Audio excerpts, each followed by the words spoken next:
अस्सलाम वालेकुम रहमतुल्लाहि व बरकातुहू। सवाल पूछा है मुफ्ती साहब, मैं अपनी मंगेतर से बातचीत करता हूँ, दौरान गुफ्तगू कतरे खारिज होते हैं, क्या उन कतरों के अखराज से गुस्ल फ़र्ज हो जाता है? जी, इन कतरों से गुस्ल फ़र्ज नहीं होता। गुस्ल फ़र्ज होता है शहवत के साथ मनी के अखराज से। तो अगर शहवत के साथ मनी का अखराज हुआ है तो फिर इस सूरत में गुस्ल फ़र्ज होगा। ये जो आपने सूरत हाल बयान की है, इस सूरत में गुस्ल फ़र्ज नहीं होता।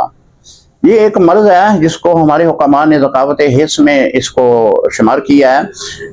ये मसाना और जिगर की हीट की बिना पे ऐसा होता है। इसके लिए मैं एक बेहतरीन नुस्खा भी आपको बता देता हूँ। उदा मिश्री आपने लेनी है 10 ग्राम, तुख्म रेहान लेना है 10 ग्राम, सफ़ेद मूसली 10 ग्राम और तुख्म बलंगो जो है वो भी 10 ग्राम। ये तीनों अशिया अच्छी तरह बारीक कूट कर आपने सुबह शाम एक एक चम्मच दूध के साथ खाना है। तो इंशाअल्लाह इससे ये मर्ज आपकी दूर हो जाएगी। इस मर्ज से ये भी होता है कि बंदा जो है वो कमज़ोरी की तरफ चले जाता है। जब शादी आपकी होगी तो फिर सूरत इंजाल का भी एक मर्ज आपको लाहक हो जाएगा। तो बेहतर है कि आप इसका जो मैंने तरीका इलाज बताया है उसके मुताबिक इलाज करें। बाकी जो शरी मसला है वो भी मैंने अर्ज़ कर दिया है कि इससे गुस्ल फ़र्ज नहीं होता।